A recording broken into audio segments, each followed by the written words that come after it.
Olá, pessoal. Sejam bem-vindos a mais um semestre de aula. E vamos dar início à nossa disciplina de infectologia com a aula de infecção relacionada à assistência de saúde. É um tema de grande relevância, tanto em termos de saúde pública, quanto em termos de cuidado individual aos pacientes, tanto nos serviços públicos quanto nos serviços privados. É importante que, antes de iniciar o tema de infecção relacionada à saúde, é importante te lembrar de onde surgiu essa temática. Os hospitais, apesar de serem muito antigos, os hospitais surgiram desde o século V a.C., mas o hospital, como a gente conhece em termos assistenciais, ele só foi surgir no século XVIII, né? Antes disso, os hospitais eles tinham um único intuito de salvação da alma. Então, os hospitais foram criados como um local onde as pessoas, geralmente pobres e doentes, iriam ser separadas da sociedade para que tivessem a possibilidade de salvar a sua alma. Sendo que no século XVIII aconteceu um fato interessante. O desenvolvimento tecnológico permitiu que armas mais técnicas fossem desenvolvidas, ou seja, formar soldados começou a custar caro economicamente. Então, o soldado, sua formação era demorada, exigia muito investimento, então aquele soldado não poderia ser perdido, né, para uma doença, porque o custo para formá-lo era muito alto. Então, passou-se a modificar hospitais para que eles tivessem o intuito não apenas de ser um local onde as pessoas eram colocadas para morrer no processo de salvação da alma, mas sim um local para a cura daqueles soldados doentes. Por isso que os primeiros hospitais eram militares, para justamente poder curar esses soldados feridos em batalha. E o que acontece? Isso foi no século XVIII. No século XIX, houve a Guerra da Crimeia. E essa enfermeira, Florence Nightingale, que foi quem fundou a enfermagem moderna, ela era responsável por esses soldados, né? Ela era francesa e ela era responsável por passar as rondas noturnas, por isso conhecida como a Dama da Lamparina. E além do cuidado da fundação, do que a gente conhece como enfermagem moderna, ela desenvolveu vários outros conhecimentos, como, por exemplo, o uso de dados, tabulações e gráficos, para que a gente começasse a compreender as estatísticas do hospital. Então, ela teve um papel muito importante no surgimento, na base do que a gente entende por hospital na atualidade, como ambiente não apenas de cuidado, mas como ambiente em que o conhecimento pudesse ser produzido, desenvolvido e comparado entre os vários hospitais. Nessa mesma época, sendo que não na França, na Hungria, surgiu Ignaz Semmelweis.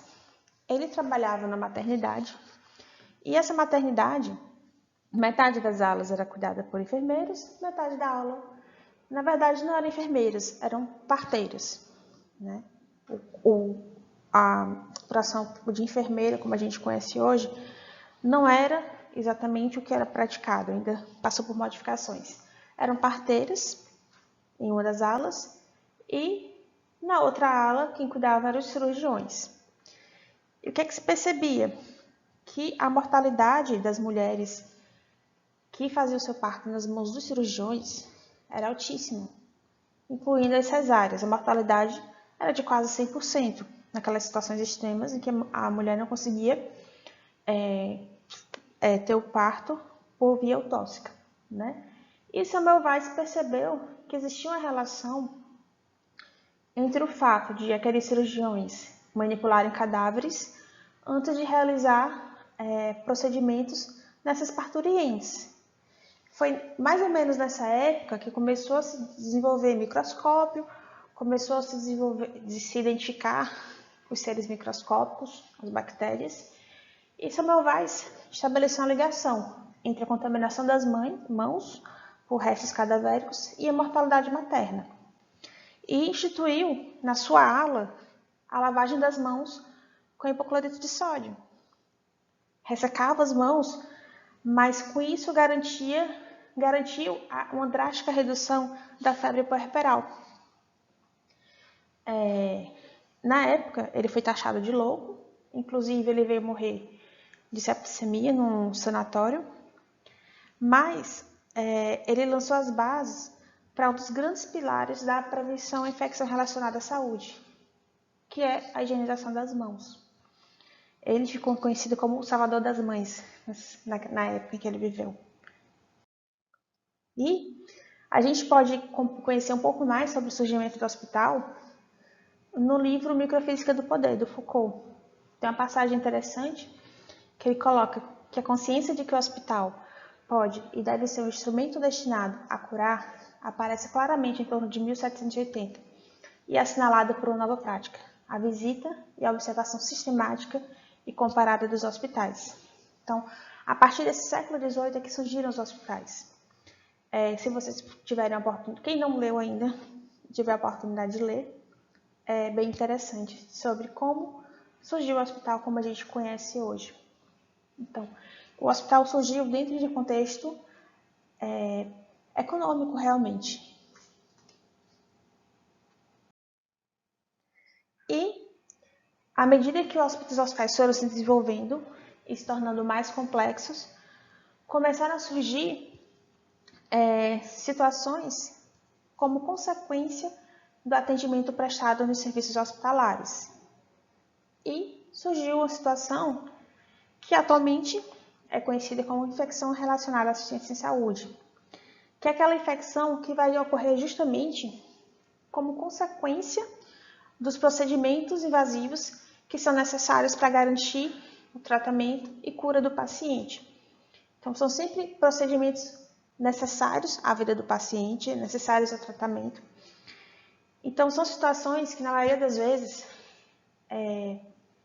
precisam de um processo e de cuidados para serem realizados.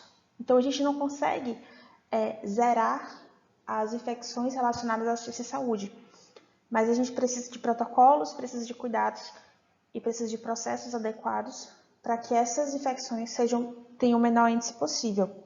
Como a gente definiria infecção relacionada à assistência em saúde?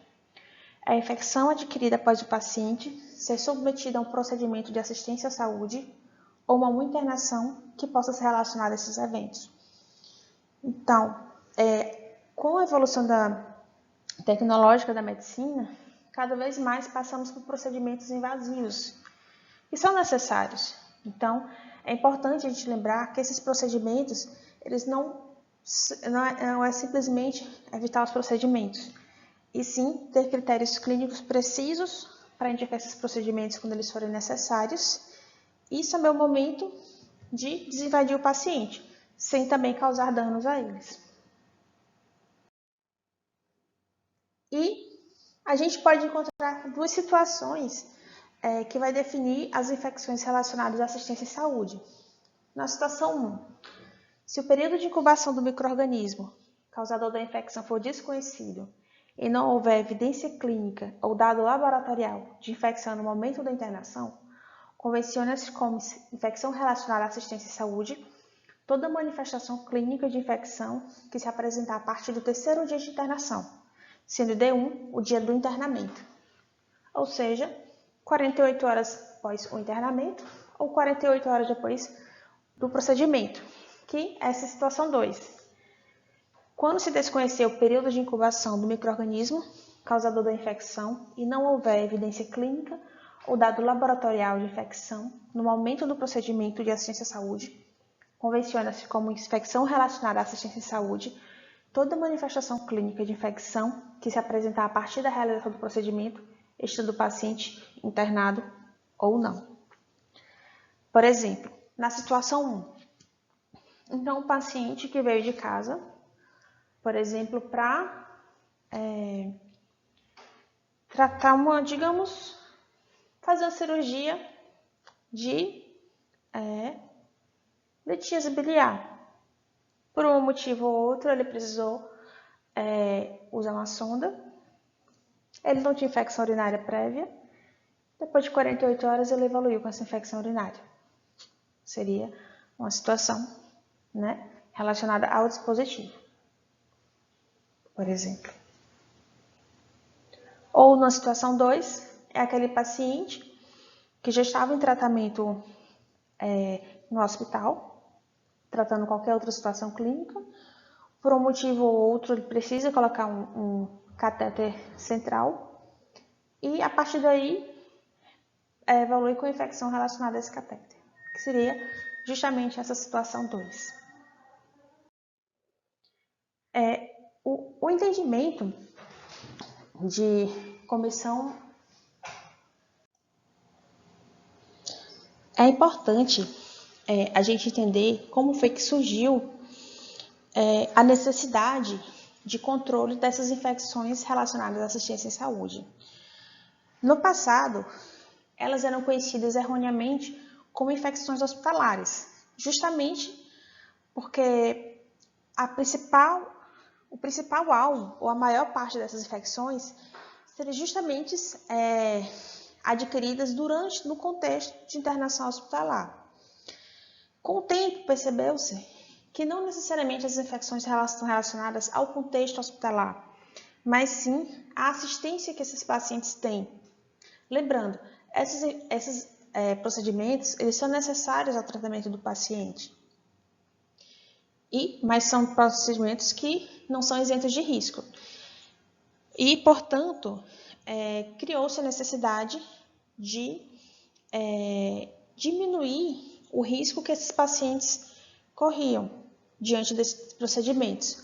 Para tanto, foi criado justamente a Comissão de Controle de Infecção Hospitalar, que foi criada por portaria em 1998 e ela vai englobar um conjunto de ações que são desenvolvidas com vista a reduzir ao máximo possível a incidência e a gravidade das infecções hospitalares. Então, eu trouxe esse termo porque foi um termo utilizado no passado e que a gente não consegue dissociar completamente do termo das infecções relacionadas à assistência em saúde, né? Lembrando que essas infecções elas não acontecem apenas no contexto de um internamento hospitalar. A gente percebe que muitos pacientes, cada vez mais, são cuidados em home care, principalmente pela tendência da deshospitalização. Então, existem muitos pacientes de home care, existem pacientes que são dialíticos, pacientes que fazem tratamento em regime ambulatorial, como, por exemplo, aqueles pacientes que fazem quimioterapia e que são usuários frequentes de clínicas e hospitais. Então, eles também são submetidos aos cuidados intra-hospitalares, mesmo que não fiquem realmente internados. E essas comissões, elas têm o intuito justamente de contribuir para que a equipe consiga trabalhar de forma adequada, evitando o desenvolvimento dessas infecções relacionadas à assistência à saúde. Como é que ocorrem essas infecções? Então, elas vão ocorrer justamente por um desequilíbrio entre as defesas do paciente, por conta de uma deficiência do sistema imunológico, e os germes que habitam seu corpo, os micro-organismos. Então, tais micro-organismos, eles são ditos como oportunistas, porque se aproveitam do estado de saúde debilitado do paciente, provocado por doenças, por imunodeficiências, por antibióticos, principalmente antibióticos de amplo espectro, procedimentos médicos cirúrgicos e dispositivos hospitalares invasivos que vão quebrar a primeira barreira de proteção, como catéteres, como tubos, drenos, sondas, para encontrar uma fácil porta de entrada para invadir o organismo e causar uma infecção que não ocorreria fora destas condições. As infecções relacionadas à assistência de saúde, elas representam um gasto bastante elevado no tratamento hospitalar. Estima-se que um paciente que tenha, por dados da Anvisa, estima-se que um paciente que tenha infecção hospitalar internado no Brasil, ele tem um custo 55% maior do que aquele paciente que não desenvolve infecção relacionada à assistência de saúde. As principais causas de mortalidade por consequências da infecção relacionada à assistência em saúde são justamente a sepse e a pneumonia, com custos estimados em mais de 8 bilhões de dólares anuais, com mortes que poderiam ser evitadas quase 50 mil. E essas infecções relacionadas à assistência em saúde vão apresentar a maior mortalidade quando elas ocorrem após um procedimento cirúrgico. Como é que se desenvolve, não é mesmo? Então, só lembrando, a gente tem uma pessoa suscetível, que está invadida por catéteres, tubos, drenos, a gente tem um agente infeccioso e a gente tem um modo de transmissão. É muito importante ressaltar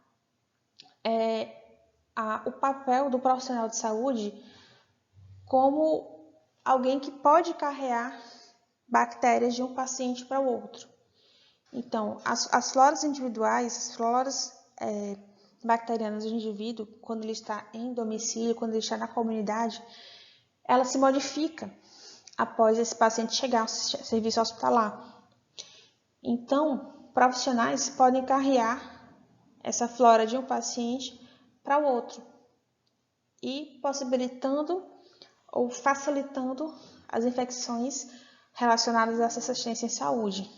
Por isso que é sempre importante reforçar o cuidado e os processos que esse profissional desenvolve para cuidar dos pacientes. Então, a lavagem das mãos é sempre um passo muito importante para todo o início do cuidado. Então, só lembrando mais uma vez, a gente precisa encontrar o paciente suscetível, com fatores do próprio hospedeiro, com intervenções médicas como catéteres venosos centrais, ventilação mecânica, nutrição parenteral, sonda vesical de demora.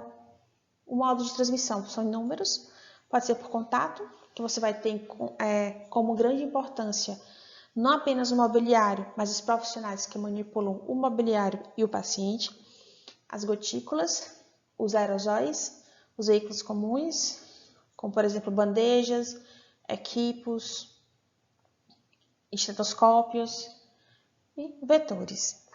E o contato ele pode ser direto, de uma pessoa infectada para uma outra pessoa, ou indireto, através de mãos contaminadas de profissionais de saúde, equipamentos hospitalares e ambiente hospitalar. Uma situação possível no contato direto é, por exemplo, quando o indivíduo que tem uma infecção que é transmissível por via aérea se interna ao lado de uma pessoa que não tem essa infecção. Como podemos citar o exemplo da Covid, que é um tema bastante atual. Então, você tem um paciente internado já há algum tempo, então chega um outro paciente que vai se internar na mesma enfermaria desse paciente. Por estarem no mesmo ambiente fechado, pode ocorrer a transmissão direta dessa pessoa infectada, com infecção de transmissão por aerosol e gotícula, para a pessoa que não tinha. Então, essa segunda pessoa, a pessoa que já estava internada, vai adquirir o COVID associado à assistência à saúde, por estar internada. Uma situação indireta, por exemplo, é de um indivíduo, digamos, hepatite A, principalmente em crianças. A hepatite A, ela tem transmissão oral-fecal. Então, digamos que tem uma criança com hepatite A, que foi examinada por um profissional de saúde, que manuseou a criança, palpou o abdômen, pegou no mobiliário da criança, tocou a criança, tocou a cama e, sem lavar as mãos adequadamente, foi examinar outra criança. Então, dessa forma, o profissional pode carrear o vírus da hepatite A e transmitir para um outro paciente, por exemplo. Isso ocorre com vírus, isso ocorre com outras doenças bacterianas, como a meningococcemia. Isso ocorre com bactérias multiresistentes e bactérias que têm um perfil hospitalar, que é a grande preocupação nos nossos dias atuais, justamente com essas bactérias que são comuns ao ambiente hospitalar, que são carreadas pelas mãos e objetos dos profissionais de saúde. como, por exemplo, estetoscópios e outros adereços, como, por exemplo, celulares, ou relógios, ou anéis, porque são objetos que não conseguem ser lavados adequadamente. Aqui eu trago uma imagem para vocês poderem perceber a imensidão dos locais que podem ser fonte de infecção. Então, o próprio mobiliário, o prontuário. Então, é muito importante que o prontuário ele não seja colocado na cama do paciente, porque esse prontuário ele vai passar por uma sala de prontuário, vai passar pelas mãos de vários profissionais de saúde, e assim o risco de contaminação do paciente para o profissional e do profissional para outro paciente é bastante alto. Pias, monitores, então tudo deve ser manuseado com cuidado, lembrando, o principal é a higiene das mãos. Sempre antes de tocar no paciente, fazer a higiene das mãos. Sempre importante lembrar que os estetoscópios, eles precisam ser limpos entre um paciente e outro. E entre um profissional e outro também, né? Sempre importante lembrar. Outros possíveis focos de transmissão indireta são telefones celulares, teclados, jalecos e adornos. Então é muito importante que ao manusear esses materiais, após o manuseio, seja feita a lavagem das mãos. Lembrando, o uso de luvas, ele não retira a necessidade de lavar as mãos. Ou seja, o uso de luvas para manusear um teclado, por exemplo, ele é totalmente desnecessário. Porque mesmo que você manuseie esse teclado de luva, após manusear o teclado, a luva vai ficar contaminada. Então, você precisa descartar essa luva e lavar as mãos. Ou seja, independente de você estar de luva ou não, você vai ter que lavar as mãos. Né? Existe um pensamento de que você pode manusear tudo com a mesma luva. Não, não pode. Da mesma forma que você teria que manusear um computador antes de olhar o paciente e lavar as mãos, estando de luva, você vai tirar a luva, vai lavar as mãos para poder examinar o paciente. É importante lembrar em relação aos equipamentos pessoais profissionais e vestuários. Sempre evitar roupas que tenham peças que possam tocar no paciente. Já é bastante conhecido e notório que não se deve utilizar gravatas no atendimento direto ao paciente, né? Então, esse tipo de acessório da vestimenta deve ser destinado a outros ambientes. E lembrando, todos os ambientes devem ser limpos a cada começo de plantão. E quais são os tipos de infecção hospitalar? Como é que a gente vai classificar as principais infecções relacionadas à assistência em saúde? Então, a gente vai classificar as infecções relacionadas à assistência em saúde pelo local, pelo mecanismo como elas ocorrem. Então, basicamente, vamos falar de 4 modalidades de infecções relacionadas à assistência em saúde. A infecção de sítio cirúrgico, infecção de corrente sanguínea, a infecção do trato respiratório e a infecção do trato urinário. Antes da gente falar das infecções relacionadas à assistência em saúde, é importante a gente entender o que é uma infecção comunitária, não é mesmo? Isso é um ponto importante para a gente definir se aquela infecção apresentada foi adquirida ou desenvolvida dentro do hospital ou fora dele. Isso, inclusive, pode ter importância legal, né? Em casos de judicialização de algum tratamento ou alguma situação. Então, vamos discutir alguns pontos. Então, o que seriam os critérios diagnósticos para a infecção comunitária? 1. É aquela constatada ou em incubação no momento de admissão do paciente, desde que não relacionada com a internação anterior no mesmo hospital. Por exemplo, um caso bem curioso, por exemplo, é o de varicela.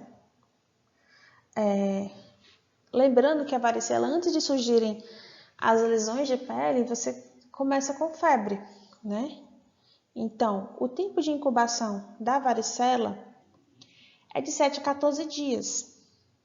Ou seja, se o paciente está internado no hospital com menos de 7 dias, ele começa a fazer sintomas de varicela, ora, o tempo de incubação da varicela é superior a 7 dias. Então, se ele tem menos de 7 dias e desenvolveu sintomas de varicela, com certeza ele entrou em contato com o vírus antes de se internar. Então, vai se tratar de infecção comunitária. O contrário também é válido. Se aquele indivíduo está internado há mais de 2 semanas dentro do hospital e ele começa a desenvolver sinais de varicela, pelo tempo de incubação a gente sabe. Ele adquiriu durante o tratamento hospitalar, durante o internamento. Ou seja, essa varicela não vai ser mais infecção comunitária, ela vai ser infecção relacionada à assistência em saúde. Então, nessas situações em que a gente conhece bem o tempo de incubação das doenças, é importante a gente avaliar esse tempo de incubação e o tempo de internamento do paciente. E essa observação ela deve ser registrada em prontuário. Isso vem acontecendo bastante com as situações em relação à Covid, né? Então, pacientes que se internam em alas de clínica médica ou alas cirúrgicas para uma outra situação e, durante o internamento hospitalar, desenvolvem Covid. Outra situação é aquela infecção que está associada com complicação ou extensão de infecção já presente na admissão, a menos que haja troca de micro-organismos, com sinais ou sintomas fortemente sugestivos de aquisição de nova infecção. Por exemplo, é um paciente que se internou com pneumonia e evoluiu com insuficiência respiratória e precisou ser submetido à ventilação mecânica. Então, ele apresentou piora clínica, mas de um agravamento de uma infecção que ele já apresentava, né? Então, vai ser ainda assim infecção comunitária. Ou, por exemplo, aquele paciente que apresenta um quadro de apendicite, vai fazer um procedimento cirúrgico de apendicectomia de urgência e evolui com a sepse relacionada à apendicite. Também vai ser considerada como infecção comunitária. Outra situação mais difícil, mais delicada, são aquelas infecções de recém-nascidos. Então, cuja aquisição por via placentária é conhecida ou foi comprovada e se tornou evidente logo após o nascimento. Por exemplo, herpes simples, toxoplasmose, rubéola, citomegalovírus, sífilis, AIDS. São os exemplos mais comuns. E aqueles RNs que desenvolvem infecções associadas à bolsa rota por um período maior que 24 horas. Essas situações são situações em que a gente vai definir essa infecção como infecção comunitária. E as infecções relacionadas à assistência e saúde. É muito importante que a gente tenha em mente que a marcação temporal do início da infecção relacionada à assistência e saúde para diferenciar se foi adquirida durante o processo de tratamento ou se já foi uma infecção que já vinha em incubação antes daquele paciente se internar. Então, quando a gente fala de dispositivos invasivos, que são bastante associados ao risco de infecção relacionada à saúde, justamente porque fazer uma quebra de barreira, é sempre importante que a gente conte como D1 o dia de instalação do dispositivo invasivo. Essa padronização é importante para que a gente consiga uniformizar os dados, as informações e as estatísticas. E para que todos os profissionais consigam se comunicar na mesma linguagem. Até porque essa contagem vai interferir diretamente se é ou não infecção relacionada à assistência à saúde. Não é mesmo? Então, o dia que se instala o dispositivo é sempre D1. É padronizado isso. Ou seja, então, se o paciente desenvolve uma infecção, se ele começou os sintomas antes de ter o dispositivo, a gente não vai associar esse dispositivo à infecção. Por exemplo, um paciente que tenha endocardite, por exemplo, ele vai ter culturas positivas. Então, e a gente sabe que um paciente com endocardite, ele pode permanecer ainda mesmo depois do início do tratamento, alguns dias com bacteremia. Então, esse paciente chegou, já tinha endocardite, foi necessário colocar um catéter venoso central e um dia depois faz uma nova cultura e já tem uma bacteremia. Esse paciente só tem 2 dias de catéter. Lembra que o dia de inserção é o D1 e o dia seguinte é o D2. Então, no D2 foi coletada nova hemocultura. Esse paciente ele já vinha com a infecção prévia, então não vai ser uma infecção associada ao dispositivo. Mas se esse paciente, a partir do D3, começa a ter alterações, como surgimento de nova febre, coleta de hemocultura com um germe que pode estar associado à infecção pelo catéter, aí a partir do 3º dia após a inserção do catéter, a gente vai começar a associar essa infecção ao catéter. Então, outro fato importante é que a gente vai considerar infecção relacionada ao dispositivo até 48 horas após a retirada desse dispositivo. Então, o dia que a gente vai considerar até o dia seguinte ao dia da retirada do dispositivo. Então, 2 dias depois após a retirada do dispositivo, a gente não vai mais associar infecções a esse dispositivo, seja ele um catéter, seja ele uma sonda, seja ele um dreno, que for. E outro fato importante é como atribuir o local da infecção. Essa infecção, ela pertence ao meu hospital? Essa infecção pertence à minha ala? Ou é um outro hospital de onde o paciente foi transferido, ou uma outra ala onde o paciente esteve?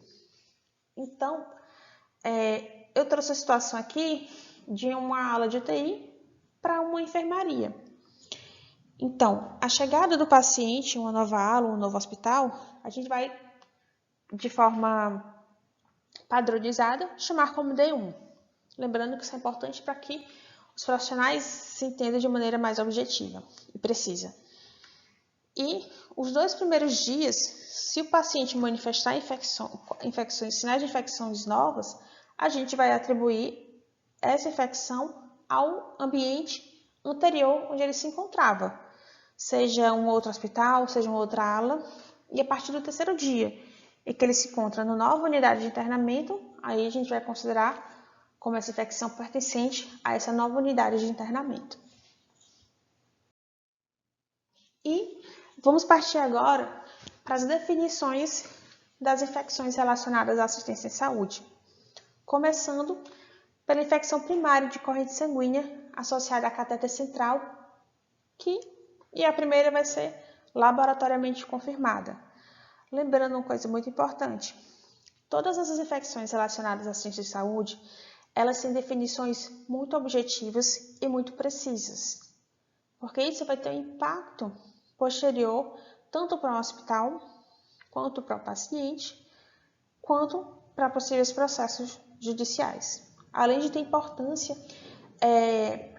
na realização de práticas de prevenção à infecção relacionada à assistência de saúde, processos educativos, poder conhecer e entender se as boas práticas de assistência à saúde estão sendo aplicadas adequadamente, se os processos de trabalho estão sendo seguidos adequadamente. Então, em locais onde existem processos adequados, existem boas práticas de trabalho, as infecções hospitalares ou infecções relacionadas à assistência em saúde, elas são muito baixas. Então, você ter todo o cuidado da asepsia, da antisepsia para a realização dos procedimentos, ela é fundamental para que a gente tenha baixos níveis de infecção relacionada à assistência em saúde. Então, vamos definir inicialmente a infecção primária de corrente sanguínea associada a um catéter central laboratoriamente confirmado. E quais são os critérios? Existem alguns critérios, que a gente vai discutir agora. Então, a infecção primária de corrente sanguínea associada a um catéter, ela vai ser definida pelo primeiro critério, aquele paciente com mais de 28 dias de vida, essa é a idade do paciente, tá? Em uso de catéter central por um período maior que 2 dias. Lembrando, o D1 é o dia da inserção, Ou seja, 2 dias depois vai ser a partir do D3. Aqui, esse momento, a partir daqui, que a gente vai considerar como período maior que 2 dias de calendário e que na data da infecção o paciente estava em uso de dispositivo ou este tenha sido removido no dia anterior. E esse agente patogênico ele precisa ser identificado em uma ou mais hemoculturas e o micro-organismo identificado não está relacionado a outro foco infeccioso, como naquele exemplo que eu citei da endocardite infecciosa. Então, o paciente que tem um catéter venoso central, que já tem mais de 2 dias que ele foi inserido, ou que tem menos de 24 horas que foi retirado, e que apresentou quadros de infecção, como, por exemplo, febre, calafrio, leucocitose, aumento de PCR. Então, o diagnóstico da infecção, ele é um diagnóstico clínico. Então, para a gente dizer que o paciente tem infecção, é critério clínico.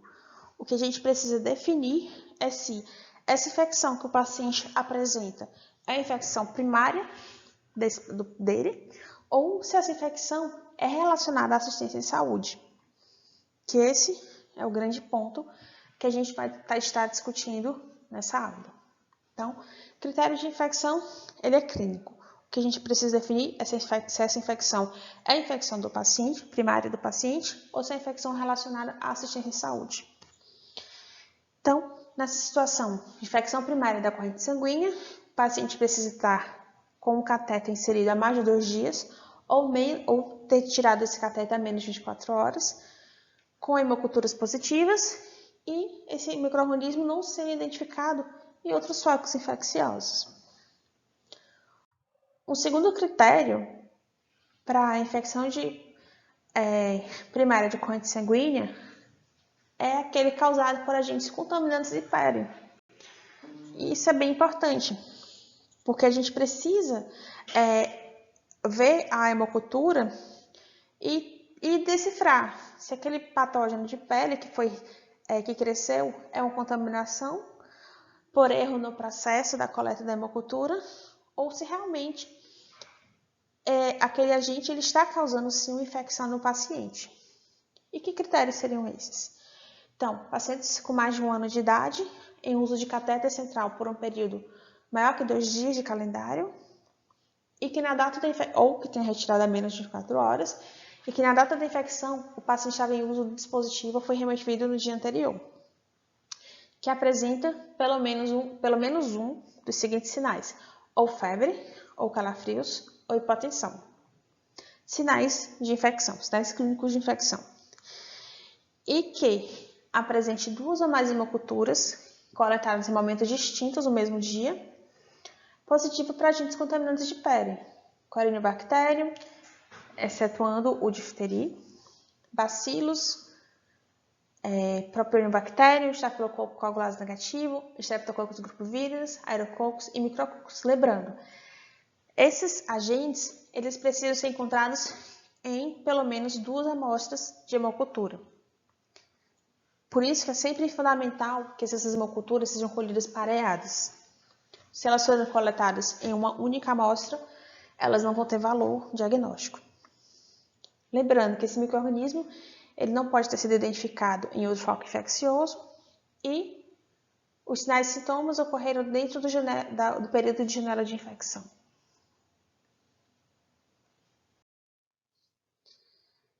E o que é importante quando a gente se depara com infecção primária relacionada à corrente sanguínea? É fundamental que aquele catéter ele seja tirado o mais rápido possível. Idealmente, ele deve ser retirado e colocado no acesso periférico. Infelizmente, em muitas situações em que o paciente já se encontra com catéter venoso central, é porque ele não tem mais condições de acessos venosos periféricos. Então, nessa situação, é realizada a troca do catéter. Retira-se esse catéter que está relacionado à infecção, e faz-se a inserção de um novo catéter. A antibiótico terapia ela vai ser direcionada de acordo com o resultado da do antibiograma que foi liberado junto com o resultado da cultura. E o tempo também de tratamento vai depender com o germe e o perfil de sensibilidade que foi encontrado. E como é que a gente vai definir as pneumonias associadas à ventilação mecânica? Vamos agora para os critérios. A gente vai definir as pneumonias associadas à ventilação mecânica clinicamente. Então, como é que a gente vai fazer essa definição? Então, é um indivíduo que está em ventilação mecânica por um período maior ou igual a 2 dias. Lembrando que o dia do início da ventilação mecânica a gente vai chamar de D1. Então, a partir do D3 no calendário. Então, aquele indivíduo que está submetido à ventilação mecânica por um período maior ou igual a 2 dias de calendário. E que na data de infecção o paciente estava em ventilação mecânica ou o ventilador havia sido removido no dia anterior. Esse primeiro critério ele é bem parecido com o critério dos catéteres. E, lembrando, todos esses critérios, eles são somados. Então, precisa estar sob ventilação mecânica há mais de 2 dias ou ter sido retirado da ventilação mecânica há menos de 1 dia.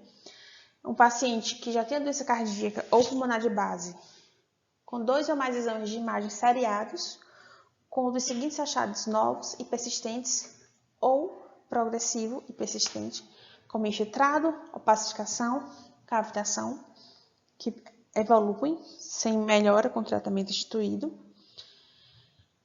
Pelo menos um dos sinais e sintomas, como febre, que não tenha outra causa associada, leucopenia, leucocitose sem outra causa associada, e alteração de nível de consciência, que é bem importante, principalmente em idosos. Também, obviamente, que não haja outra explicação para essa alteração de nível de consciência. Em idosos é comum infecções compliquem com alterações de nível de consciência. Precisa ainda que esse indivíduo tenha pelo menos 2 dos seguintes critérios. Surgimento ou aumento da secreção purulenta ou modificação do aspecto da secreção ou aumento da necessidade de aspiração, né, que denota que houve aumento da produção secretiva. Piora das trocas gasosas, sem que haja outra explicação para isso, ou esse paciente precisou aumentar o fluxo de oxigênio. Alteração da ausculta, com roncos ou estertores, e início ou piora de tosse, dispneia ou taquipneia. E esses sinais têm que estar dentro do período de janela de infecção. Então, apresentando esses 5 critérios, a gente vai definir a pneumonia associada à ventilação mecânica. É sempre importante lembrar, esses critérios, eles não são utilizados para definir pneumonia. Esses critérios, eles são utilizados para dizer se essa pneumonia que você diagnosticou clinicamente é a pneumonia que está associada à ventilação mecânica, portanto, ela vai contar com infecção relacionada à assistência de saúde ou se infecção do próprio paciente, certo? Lembrando, o diagnóstico da pneumonia é clínico. Esses critérios a gente vai utilizar para diferenciar se é relacionada à assistência ou não. Então, a gente precisa ver o manuseio daquele ventilador, do circuito, está sendo feito de forma adequada, esse circuito está sendo mantido limpo, esse paciente está sendo mantido com cabeceira elevada, esse paciente está sendo feita a aspiração adequada, a limpeza da cavidade oral está sendo feita adequadamente. Então, uma pneumonia associada à ventilação mecânica vai desencadear uma série de questionamentos e também nos leva a questionar os nossos processos, se estão sendo feitos de forma adequada a proteger o paciente. Então, se aquele paciente tem a pneumonia associada à ventilação mecânica, tudo isso tem que ser revisto. Postura do paciente, manuseio do ventilador, troca de filtros, higiene oral, tudo isso precisa ser reavaliado.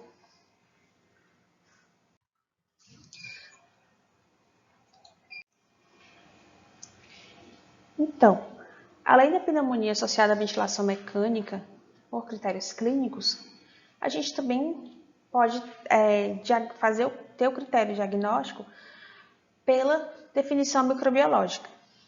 Os critérios iniciais são os mesmos. Então, aquele paciente que estava em ventilação mecânica por um período há mais de 2 dias e que na data da infecção estava em ventilação mecânica ou o ventilador mecânico havia sido removido no dia anterior. Então, para aqueles pacientes que em exames sequenciais, exames seriados, apresentam persistência ou progressão de infiltrados, opacificações e cavitações, além de pelo menos um dos sinais de febre, temperatura maior que 38 graus ou hipotermia, sem que haja nenhuma outra causa associada, leucopenia ou leucocitose sem outras causas associadas, e lembrando que para aqueles idosos, alteração de nível de consciência.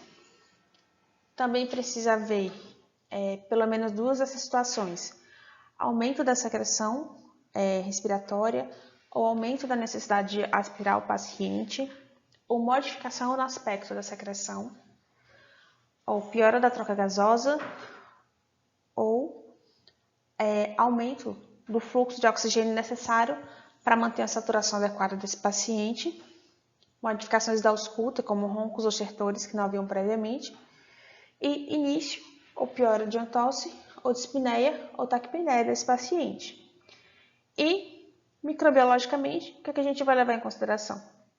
Hemoculturas positivas, com germes que não sejam encontrados ou relacionados a outras infecções, cultura positiva do líquido pleural, cultura de secreção pulmonar, desde que ela tenha sido obtida com o mínimo potencial de contaminação, como, por exemplo, através de lavado broncoalveolar, e que nesse lavado seja encontrado mais que 5% de leucócitos e macrófagos contendo micro-organismos. Isso é válido para as infecções causadas por bactérias intracelulares. Culturas positivas de tecido pulmonar e, quando for realizado o exame histopatológico, você pode encontrar ou abscesso ou foco de consolidação com infiltrado de polimorfos nucleares nos bronquíolos e alvéolos, ou evidência de invasão de parênquimas pulmonar, poífas ou pseudoífas, no caso das infecções fúngicas. Além dessas metodologias de identificação direta do patógeno, algumas situações podem ser definidas por sorologia, com aumento de pelo menos 4 vezes os valores de IgG, como por exemplo para influenza ou legionela, que você vai diagnosticar por sorologia. E o tratamento das infecções relacionadas das pneumonias associadas à ventilação mecânica também vão ser direcionados para o patógeno encontrado. Naquelas situações em que você não teve uma definição microbiológica da pneumonia associada à ventilação mecânica, é importante conhecer a flora da UTI, onde o paciente se encontra, para que o antibiótico seja direcionado justamente aos germes mais frequentemente encontrados nesse local. O tempo de tratamento também vai ser definido pelos principais germes. Quando você consegue isolar essa bactéria ou vírus, que seja, você vai direcionar o tempo de tratamento de acordo com o antibiograma, no caso de bactérias. E quando você apenas vai diagnosticar clinicamente, direcionando sempre para os patógenos mais encontrados naquele serviço. Por isso que é importante o papel de vigilância da CCH, que é ela que vai fazer justamente essas estatísticas de infecção e de germes mais encontrados. Concluindo as infecções relacionadas à ventilação mecânica, vamos para o passo seguinte, que é um problema bastante comum, que são as infecções de trato urinário associadas a catéter vesical de demora. O importante do catéter vesical de demora é que ele tem uma indicação precisa de sua inserção. Então, são aqueles pacientes que não conseguem fazer diurese adequada, ou pacientes críticos que precisam de um acompanhamento preciso da diurese, que não tem um controle vesical adequado, e aqueles pacientes que são submetidos a procedimentos cirúrgicos. Lembrando que nos pacientes que fizeram inserção de catéter vesical de demora devido a cirurgias, devem idealmente permanecer no máximo por 24 horas com esse catéter, se possível retirar antes. A exceção é feita para aquelas cirurgias urológicas específicas, em que, dependendo da situação, é preciso que o catéter permaneça por mais tempo. Mas quanto menos tempo o catéter vesical de demora permanecer, menor o risco de infecção. Como é que a gente vai definir a infecção do trato urinário associada a catéter? Então, é aquele paciente com mais de 1 ano de idade, em uso de catéter vesical de demora, instalado por um período maior que 2 dias, lembrando que o dia da inserção é o D1. Isso é padronizado. E que na data da infecção, o paciente estava com o catéter instalado ou este havia sido removido no dia anterior. E pelo menos um dos seguintes sinais e sintomas, que não tem outras causas conhecidas, como febre, dor, desconforto suprapúbico, dor, desconforto lombar, que já nos vai fazer suspeitar de uma infecção urinária alta, urgência miccional, aumento da frequência miccional ou disúria. E, importantíssimo, percebam que para diagnosticar infecção do trato urinário associada a catéter, a gente precisa ter urocultura positiva, com no máximo 2 espécies microbianas. Mais que isso, a gente vai considerar como contaminação. E precisa haver um crescimento maior que 10 a 30 unidades formadoras de colônia por ml, ou seja, é preciso que haja mais de 100.000 unidades formadoras de colônia por ml, e os sinais, sintomas e a primeira hemocultura positiva ocorreram no período de janela de infecção. Então, é muito comum haver infecção relacionada ao uso de catéter.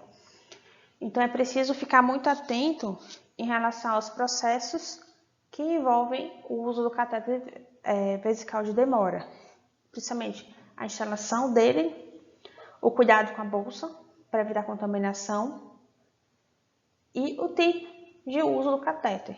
Lembrando, a contaminação ela pode ser exógena pelo biofilme que se forma ao redor do catéter, né, na porção externa do catéter. Mas o que é mais grave é quando essa infecção ocorre por manipulação inadequada da bolsa, por contaminação. A bolsa de coleta de urina ela precisa ser um sistema fechado, para justamente evitar a ascensão de bactérias. Então, em relação ao catéter vesical de demora, é fazer o menor uso possível dele. O tratamento vai ser direcionado para a bactéria que crescer na cultura. Então, com o antibiograma vai nos direcionar qual tratamento, qual antibiótico será escolhido para tratar a infecção urinária associada ao catéter vesical de demora. É importante lembrar que o encontro de leveduras na urina não vai caracterizar infecção relacionada ao catéter vesical de demora. E, se o paciente for assintomático, não indica tratamento. E, por último, nós vamos falar de infecção de sítio cirúrgico. Também é uma questão bastante importante, né? Por conta de cirurgias são cada vez mais comuns, são cada vez mais rápido o tempo de internamento. Então, a gente precisa ficar sempre vigilante em relação a infecções que possam ocorrer após o procedimento cirúrgico. Existem algumas infecções cirúrgicas que elas precisam ser notificadas obrigatoriamente, que são infecções que têm consequências mais graves para os pacientes. São elas cirurgia cesariana, implante de prótese mamária, implantes de prótese de quadril e de joelho, infecções de órgão e cavidades após revascularização de miocárdio e infecções de órgão e cavidade após cirurgia de derivação interna neurológica, como a derivação ventrículo-peritoneal, por exemplo, ou a derivação ventrículo-atrial. também pode ser feito. E a gente vai classificar as infecções de sítios cirúrgicos como superficiais ou profundas. As superficiais, elas são aquelas infecções que ocorrem nos primeiros 30 dias após o procedimento cirúrgico. Lembrando, o dia do procedimento vai marcar o D1. E essa infecção vai envolver apenas pele e tecido cutâneo e apresenta pelo menos seguintes critérios clínicos. Então, aquele paciente que realizou um procedimento cirúrgico, então, apenas superficialmente, dentro dos primeiros 30 dias após o procedimento cirúrgico, ele apresentou o critério e apresentou a infecção local. E ocorre ou drenagem purulenta da incisão superficial, ou cultura positiva de secreção ou tecido da incisão superficial obtido asepticamente. A incisão superficial é deliberadamente aberta pelo cirurgião na vigência de pelo menos um dos seguintes sinais e sintomas: dor, aumento da sensibilidade, edema local, hiperemia ou calor, exceto se a cultura for negativa, e se outro médico diagnosticar a infecção superficial, ou mesmo o próprio cirurgião. Então, esses são os critérios para definir a infecção cirúrgica do sítio cirúrgico incisional superficial. E ela pode ser profunda, ela será quando ocorrer nos primeiros 30 dias após a cirurgia, ou se por acaso houve implantes até 90 dias, envolvendo tecidos moles profundos à incisão, como por exemplo face ou músculos, e com os seguintes critérios clínicos: drenagem purulenta da incisão profunda, mas que não origine de órgão nem cavidade. Deiscência espontânea profunda ou incisão aberta pelo cirurgião e cultura positiva ou não realizada, quando o paciente apresentar pelo menos um dos seguintes critérios: febre, dor ou tumefação localizada.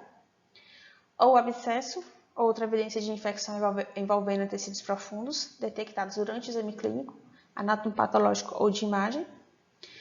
E diagnóstico de infecção incisional profunda, feito pelo próprio cirurgião ou outro médico assistente. Ou seja, se o profissional registrar no prontuário que foi infecção relacionada à ciência de saúde, é assim que a gente vai considerar, com infecção de sítio cirúrgico. E o último tipo é a infecção de sítio cirúrgico relacionada ao órgão ou cavidade. Então, são aquelas infecções que vão ocorrer nos primeiros 30 dias após a cirurgia, ou até 90 dias, se houver colocação de implantes, envolvendo qualquer órgão ou cavidade que tenha sido aberta ou manipulada durante a cirurgia e apresente pelo menos um dos critérios: cultura positiva de secreção ou tecido do órgão ou cavidade obtido asepticamente, presença de abscesso ou outra evidência que a infecção envolve os planos profundos da ferida identificada em reoperação, exame clínico, anatomopatológico ou de imagem, e o diagnóstico de infecção de órgão ou cavidade pelo médico assistente. Então, quando a gente se depara com infecção de sítio cirúrgico, é fundamental rever os processos que ocorrem dentro da sala de cirurgia. E eu não podia deixar de trazer para vocês um critério novo, que é justamente um critério de pneumonia associada à ventilação mecânica em pacientes adultos com Covid-19. É uma situação delicada, um pouco mais difícil de definir, porque esses pacientes com Covid, eles vão fazer quadros de insuficiência respiratória com a evolução, às vezes, não adequada ou a evolução que a gente não espera. Então, às vezes, evolui realmente com piora. E como diferenciar se essa piora clínica se deve à própria doença primária do paciente ou se deve à complicação por pneumonia associada à ventilação mecânica? Então, vamos ver agora. Quais são os critérios? Então, é aquele paciente com Covid, com diagnóstico de Covid, que precisou ser submetido à ventilação mecânica e que após um período de melhora das trocas gasosas e que tenha permanecido a febre por pelo menos 2 dias, apresente pelo menos 2 dos seguintes sinais e sintomas: febre ou hipotermia, que não seja explicado por outras causas, surgimento ou modificação de secreção respiratória, ou aumento da necessidade de aspiração daquele paciente, ou piora da toca gasosa, dessaturação, ou aumento da demanda de oxigênio, ou aumento dos parâmetros ventilatórios por pelo menos 2 dias consecutivos. Ele precisa ter ainda pelo menos uns critérios abaixo, pelo menos um, ou hemocultura positiva, ou cultura positiva do líquido pleural, ou cultura quantitativa positiva da secreção pulmonar, maior que 10/5 unidades formadoras de colônia, colhidos por meio asséptico, seja lavado broncoalveolar ou aspirado transtraqueal. É possível também fazer diagnóstico pelo antígeno urinário positivo para legionela, ou pesquisa de clamidófila ou micoplasma identificados a partir de testes microbiológicos ou sorológicos, ou identificação de aspergilos em secreção traqueal, ou pesquisa positiva de galactomanana na secreção ou sangue. A galactomanana está associada a infecções por fungo. E esses sinais e sintomas e os exames laboratoriais ocorreram no período de janela da infecção. O tratamento antibiótico vai ser direcionado para o agente bacteriano que cresceu, se houve confirmação microbiológica. Caso não seja possível critérios microbiológicos, direcionar o tratamento para germes mais comumente encontrados. E o ponto principal das infecções relacionadas à assistência à saúde é a prevenção, não é mesmo? Então, a lavagem das mãos pelos profissionais ela é fundamental, associada a todos os processos que devem ser desenvolvidos na assistência ao paciente. Então, ter